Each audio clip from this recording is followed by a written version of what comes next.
latest report by the United Nations Office of the Drugs and Crime has it that Nigeria has one of the highest rates of drug abuse in Africa, with an estimated 14.3 million people between the ages of 15 and 64 use psychoactive substances. However, the globalization of drug trade has intensified local consumption and thereby diversified the types of drugs available, from traditional cannabis to synthetic opioids.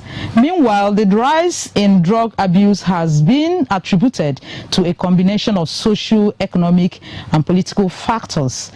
Poverty, unemployment and lack of access to education have also continued to create a fertile ground for substance abuse, particularly among youths. However, many key players also believe that weak regulatory frameworks and corruption have continued to facilitate the proliferation of illicit drugs, making them easily accessible to population. This practice has been a source of concern across Nigeria, and Edo State is not left out. Meanwhile, Midweek Connect program this week will x-ray some of these challenges of drug abuse and ways to mitigate the menace. I am Ifoma Okafo. I welcome you to this week's edition of Midweek Connect, where we are going to, of course, discuss drug abuse, especially among youths. We already have our guests in the studio that will help us x-ray some of these challenges and the ways to solve these problems. So sit back and relax and hold on and wait for the program. After the break, the program will continue in earnest.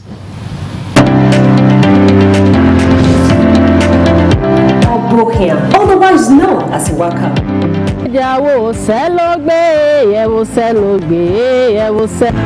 This is Health Plus. Today, searchlight on universal healthcare. What does it mean, Ifecho? It's good to sing praise unto our God, for it is pleasant and praise is comely. Hello and welcome to another exciting episode on Youth Arena.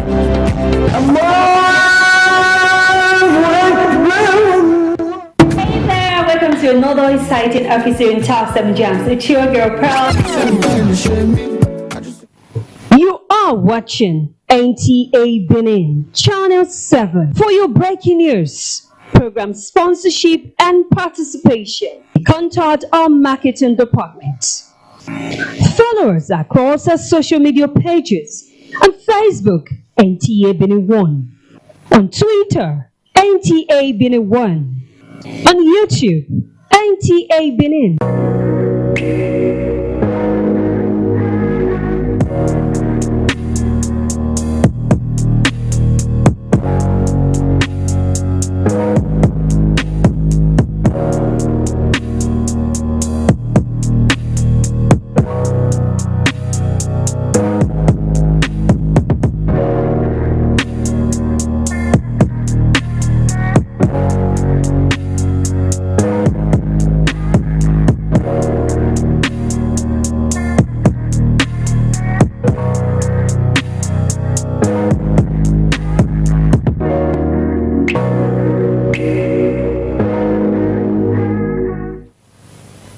Do you live in Aduawa and environs, or you need a conducive and open field in Aduawa for your wedding receptions, birthday parties, annual ceremonies, family or corporate events in a serene and conducive environment that is close to nature? Then look no further. NTA Benin Aduawa is a place for you. NTA Benin Aduawa has a large field for all your events and ceremonies. Also, at NTA Corporate Headquarters, TV Road, we have a state-of-the-art, fully air-conditioned, ultra-modern hall for all kinds of indoor events with a standby generating set, therefore ensuring uninterrupted power supply. We also have NTA Pavilion for all outdoor events at the same venue. Guess what? Our prices are affordable, locations are easily accessible, venues conducive and highly secured. Our outside broadcast van is available 24 hours and can broadcast your events live. And above all, you can air your events on our award-winning program like Events and Style. And any booking on the field or hall gets a bonus of free news coverage. Wow! What are you waiting for? Grab this opportunity and have your celebration in a grand style. For inquiries and bookings, please call NTA Benin, the award-winning station.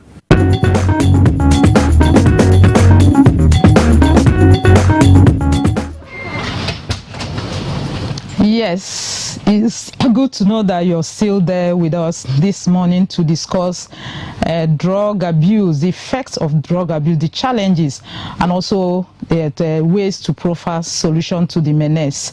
We already have a guest in the studio in the name of Professor Ehigiato Adanyofo. Good morning, Prof. Yeah, good morning.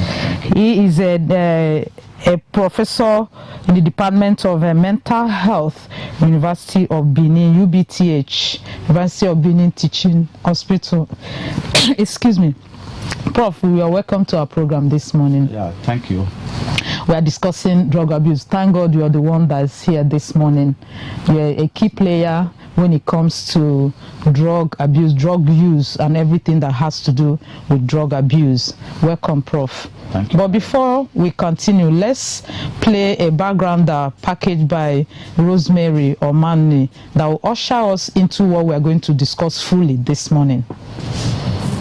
Drug abuse in today's world has become a source of concern to many. Nigeria is having her own fair share of the ugly practice. Many, especially the youths, indulge in this use of illicit drugs without minding the devastating effects. The ill has even taken a worse dimension as children now partake. An example of this is a recent incident in Ogoja, Cross River State, where some children between ages 10 and 14 were confessing their indulgence in a hard drug popularly called solution. The question now on the lips of many is, how did it get to this level? Experts insist drug abuse should be treated not just as a crime, but as a public health issue. In Nigeria today, an estimate of 14.3 million people aged 15 to 64 years use psychoactive substance, and research has shown that there is a devastating subset of minors, male and female, who take hard drugs. Despite the activities of the Nigerian Drug Law Enforcement Agency, NDLEA, to checkmate the practice across the country, drug abuse continues to surge. Could it be there is something left undone by the Federal Law Enforcement Agency to tackle the current high rate of the menace? Maybe more awareness of the health implications will help in the fight. Midweek Connect will be featuring a professor of psychiatry who will be discussing the various health implications. Thank you so much for that backgrounder. Yes, a professor of psychiatry is here to do justice to what we are discussing this morning, and that is drug abuse, especially among youth. Prof, can you quickly react to this background, especially where that disturbing video showed children between the ages of 13-14 using substance, and I don't know, I heard a solution. Is that the new drug in town? Yeah, thank you very much. That your report exactly captures the problem. If you look at the figure that we have just now, that 15 million Nigerians between the ages of 15 and 64 are using drugs, that statistics further shows that about 30% of that figure are actually younger people. And in the light of the factors that may lead to people abusing drugs, if you look at the nature of society today, the impact of social media, the issues of stress, the issue of psychological problems, the issues of poverty, the issue of disintegration of a family, it will not be surprising to hear that people who are even below the age of 15 are now involved in drug abuse.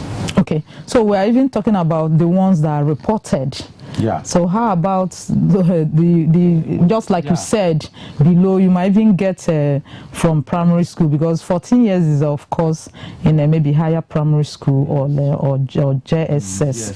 Yes.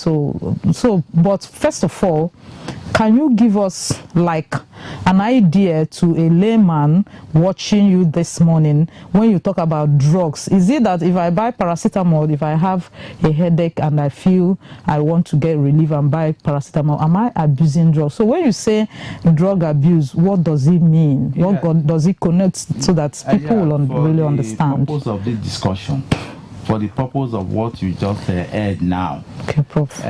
When we say drug abuse, we are talking of, substances, agents, anything that you take into your body, whether by swallowing, whether by smoking, whether by rubbing, that has the capacity to go into the brain, affect the way you think, affect the way you feel, affect the way you see things, and ultimately affect your behavior. Anything you take, anything that has this ability is called a drug in this sense. And then you are said to be in a state of abuse when you use that drug compulsively.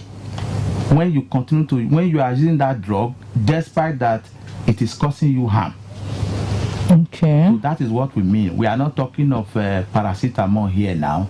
We are talking of something that can affect the brain, that can affect the way you think, the way you feel, the way you see things, and the way you behave. That is the kind of drug we are talking now.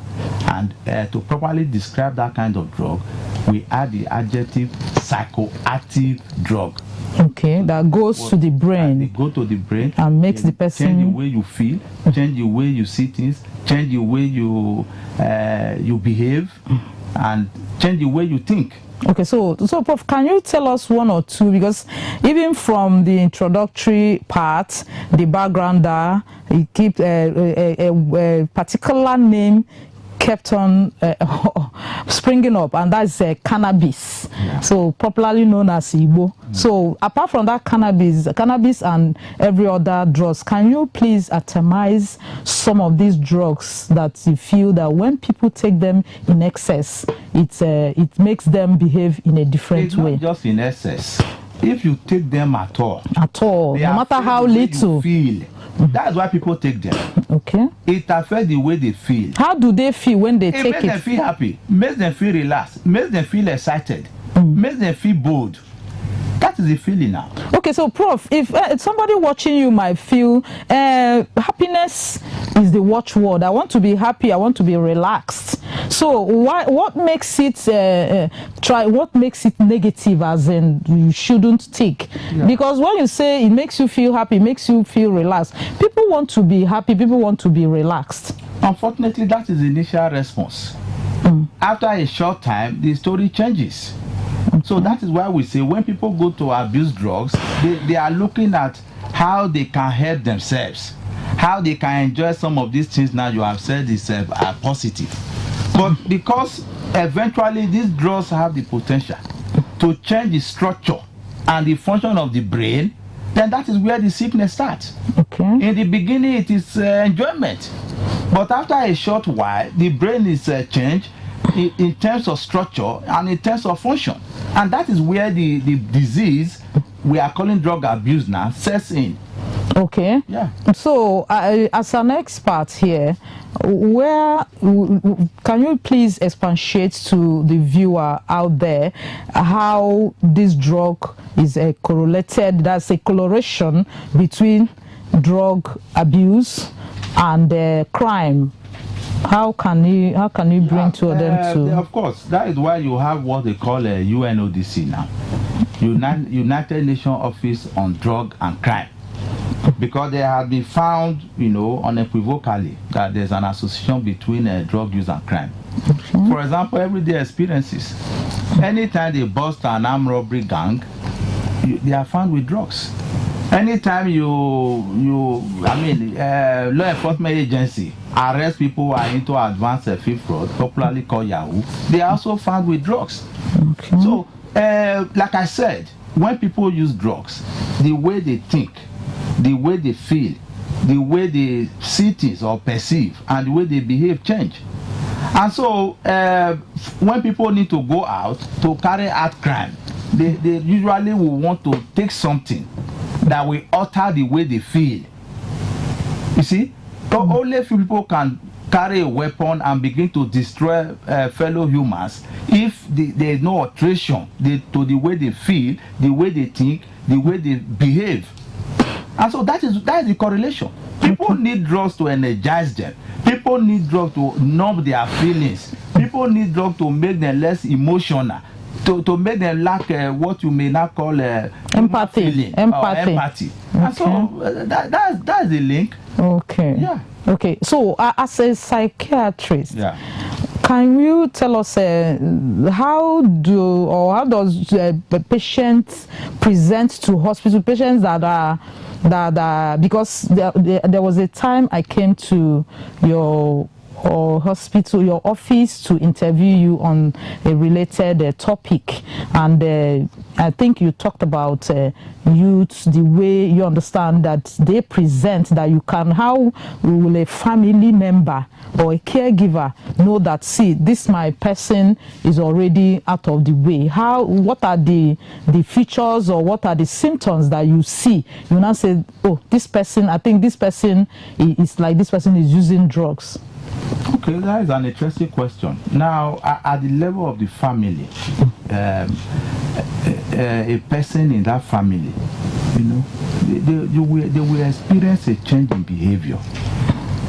A young man who used to go to bed at 10 p.m., wake up at 6 a.m., may altogether not sleep anymore.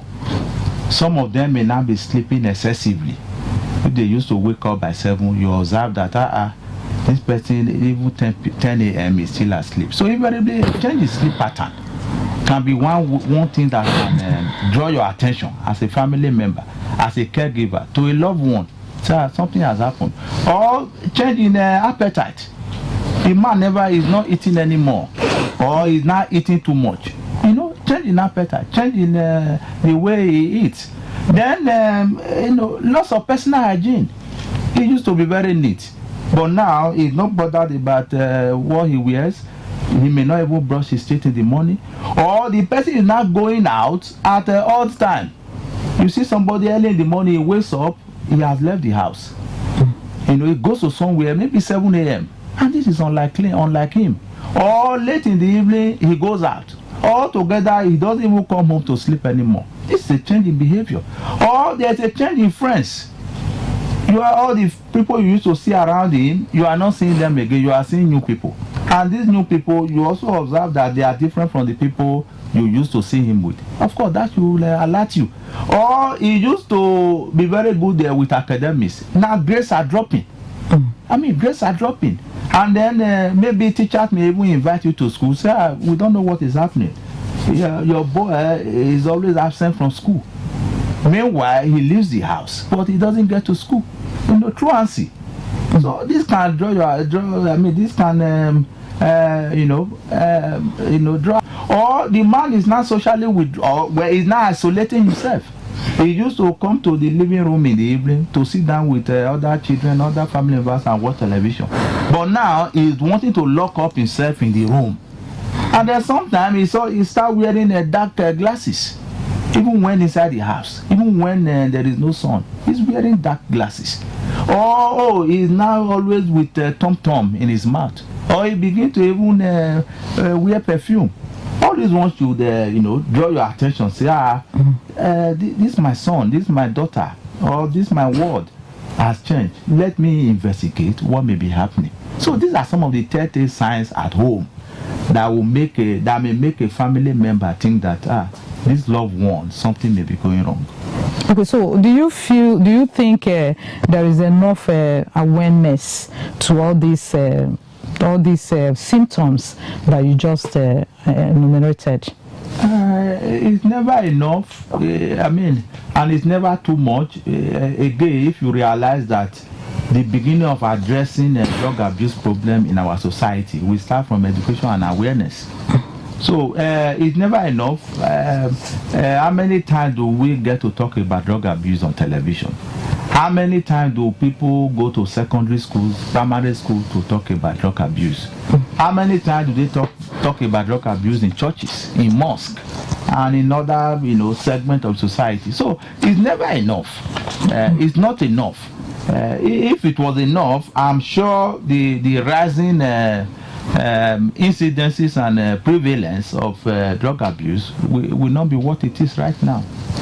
Okay, so apart from these symptoms, what are other sicknesses that you feel you let us know that drug abuse can cause? Yeah, drug abuse is one thing that can cause any sickness you can imagine, or any illness in any category that you can imagine.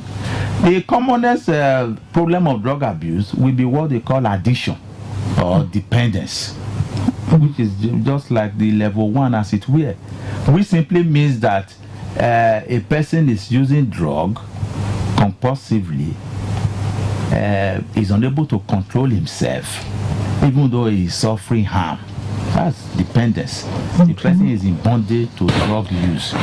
But beyond that, drug abuse will affect physical health and mental health. For example, the number 1 cause of psychiatric illness today is drug abuse. When we were students, medical students, that was not the case. But as I speak with you now, if they ask anybody now, what's the number 1 cause of drug abuse, of mental problem, of people walking on the street naked and so on and so forth, it is drug abuse. So that's the problem of drug abuse. Then, apart from that, about physical health, many people have got cancers because of drug abuse. Cancer of the throat, cancer of the stomach, because of drug abuse. Many people contract disease like HIV because they were under the influence of drugs and they threw caution to the wind, had inappropriate sexual behavior, and then they contracted HIV. So primarily, invariably, they have developed this kind of major illness because they were abusing drugs. Apart from physical and mental illnesses, of course, heart diseases too, a kind of physical illness, is traceable to maybe abuse of alcohol, abuse of what they are calling ice, and so on and so forth. High by hypertension, the same thing. Traceable to drug abuse. High by chest problem, respiratory infections, all of them are traceable to smoking of even ordinary nicotine. That's cigarette now, and so on and so forth. Then high by social problems. Many marriages are broken down because of drug abuse.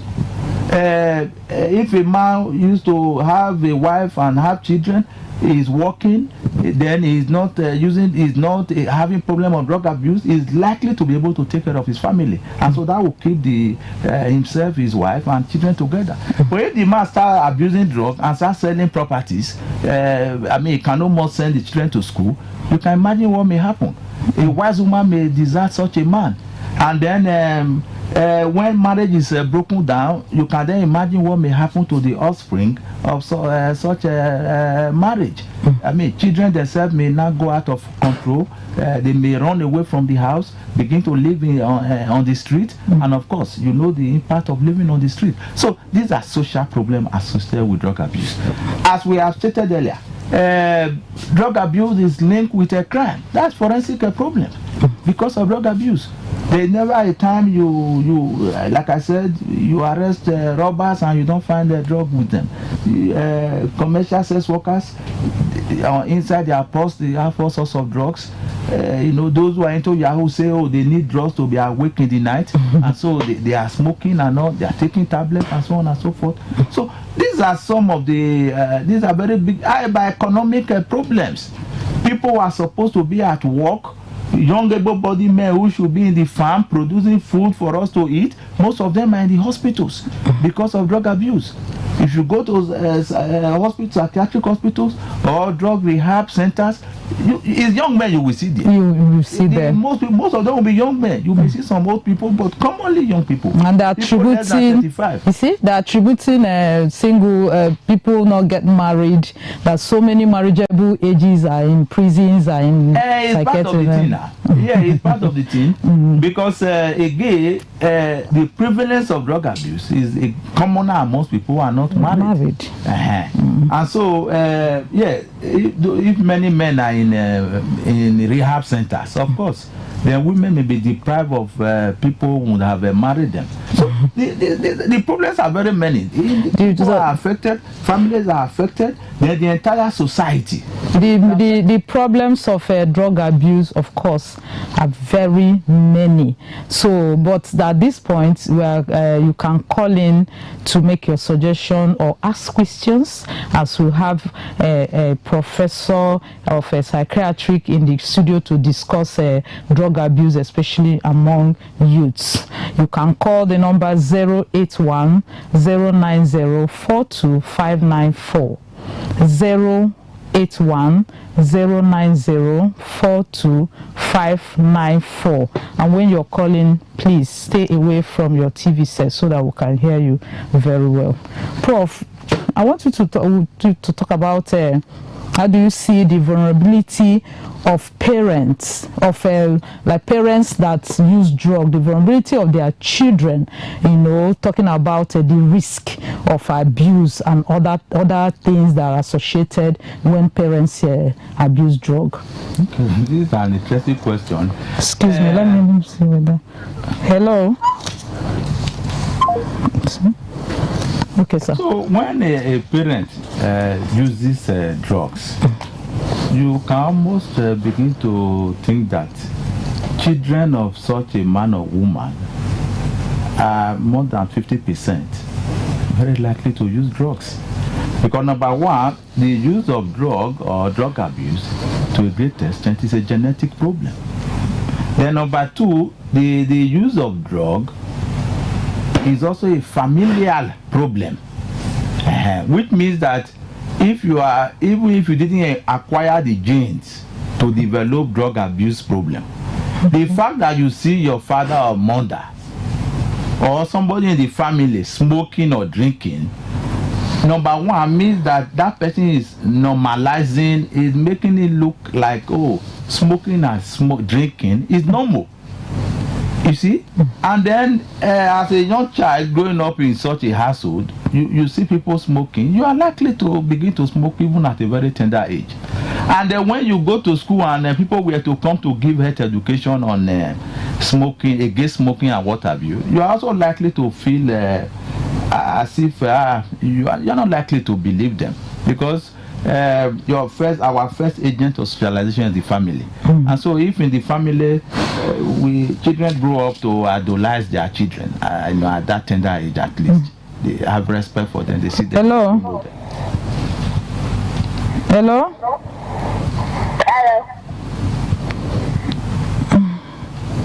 I think it's a child that called. Okay. So in fact, that's a very big problem. So in fact, that is where we oftentimes when we go for some form of education, we are appealing to parents. Show good example to children. If parents don't smoke, children and people in the neighborhood, why do we say the propensity to have drug abuse problem is also based on environment? You know? Yeah, it's based on environment.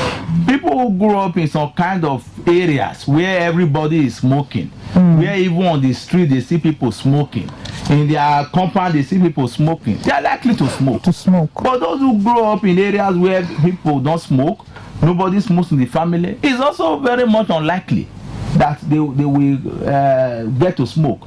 In fact, we've had children who saw people smoking somewhere and came back to report to their parents. Say, that is because it was strange to them that somebody will put something in. Hello. Hello.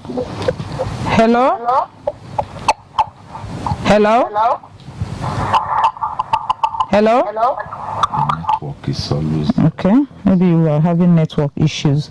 So you are talking about influence of these smokers, on their children, and also I think talking about influence, physical influence now.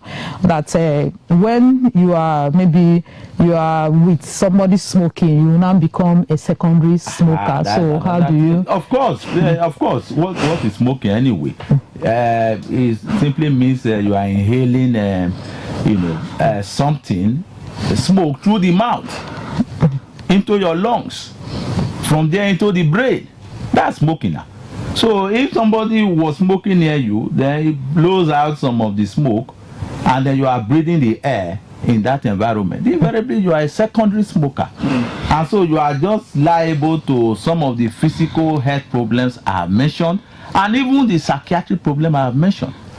Depending on the duration you are spending with that kind of person. The person who is a secondary smoker now may just also develop, if I may also get intoxicated. No, really? And of course, if you even test them like this drug testing, they may also be positive. Really? And even though they have never put anything in their mouth, as such. But because they secondarily inhaled, Indian hemp, and then if you were to test them, they will be positive. Okay, so I believe the government agencies have continued to, bring up initiative and actions, to fight this drug abuse. Do you think, why is it still persisting? Do you think the government is not doing enough? Where is the problem, still springing up? You still see the statistics and the data of drug users and abuse, still going up. So what is the problem? Where is the gap? Thank you for this question again. The government is doing a lot, courtesy of NDLEA, which is primarily focused on supply reduction. How about demand reduction? In 2019, supply reduction, you means the cartel now bringing... They are arresting people. They are seizing drugs everywhere. Okay. But the matter is beyond that. Okay. So where is the matter now? The matter is in demand reduction. Okay. Treatment and rehabilitation. All right. That's where there is problem. Of course, at some point, America tried to do what we are doing today. But today, they have changed policy strategy. They are looking at demand reduction. They are looking at harm reduction. They are now paying less attention to so-called enforcement, which is what we are trying to do here now. In 2019, there was a National Assembly resolution that every teaching hospital... Excuse me, it's like we have a call. Hello? Hello? Hello? Hello? It's talking back. So in 2019, please, you can send text message. We'll read messages from that number. You can also send message to WhatsApp. Prof, please continue. You say in America. I was saying in 2019 there was a National Assembly resolution that every teaching hospital and federal medical center in Nigeria should have a drug rehab center. Okay. Has that been heeded 6 years after? No. So, and then if you don't treat people who already have drug abuse problem, if you don't rehabilitate them, what happens to them? If they cannot get cocaine to smoke, they will try to manufacture their own drugs, which most of them are doing. They manufacture how? They manufacture their own drugs? People manufacture drugs in their homes now. How? The people, they know how they do it. Yes. So that's why I said people manufacture drugs. Of course, it's not all drugs that are imported. So that's the point. So how can that kind of how can it be curtailed? And that's what I said now. Government should empower the hospitals. There should be treatment centers, rehabilitation centers everywhere in the country, so that these people who have problems can come in and then be treated.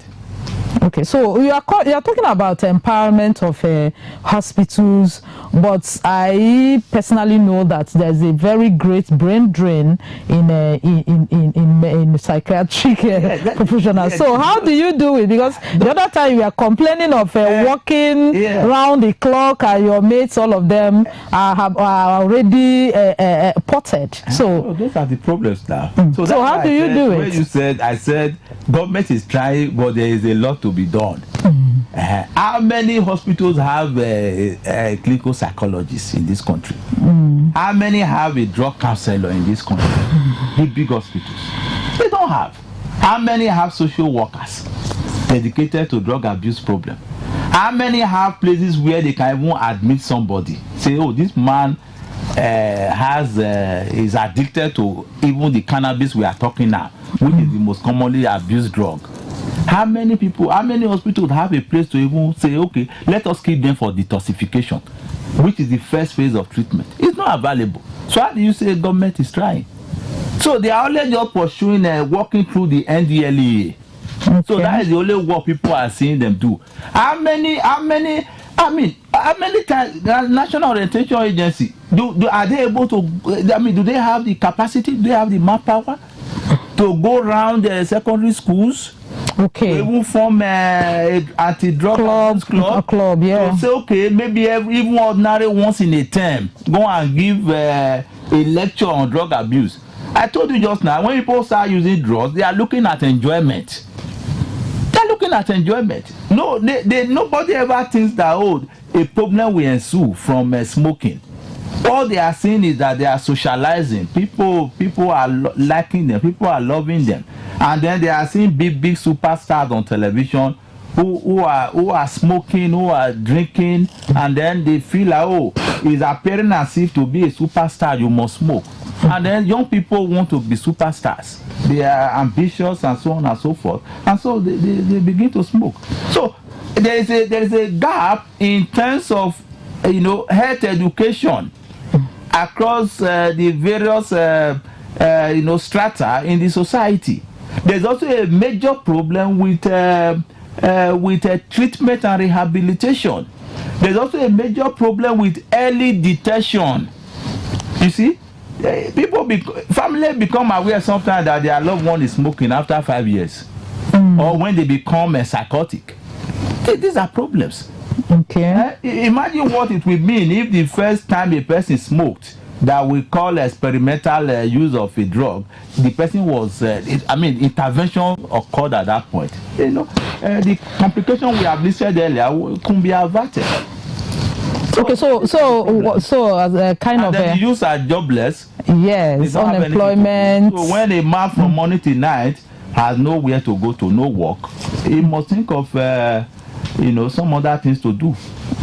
So these are the problems.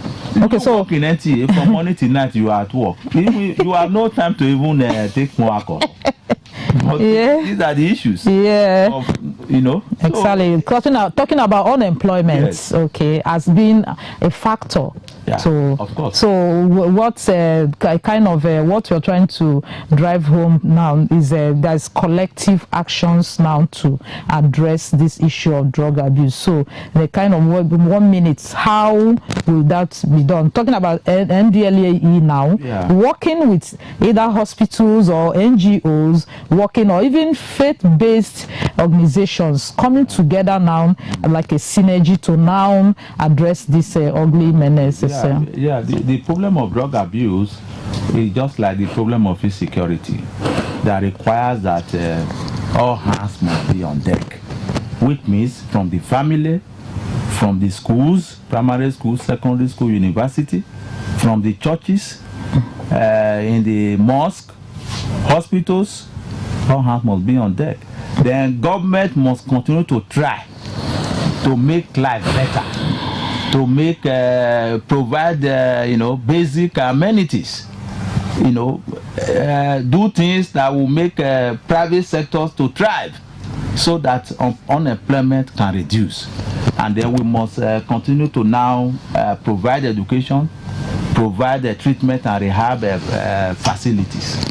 If we do all this, then we'll be mitigating the problem of drug abuse. Thank you so much, Prof, for coming to our studio this morning to discuss drug abuse. Of course, all hands must be on deck to mitigate this issue of drug abuse. So join us next week when we come your way to discuss another topic. Bye for now.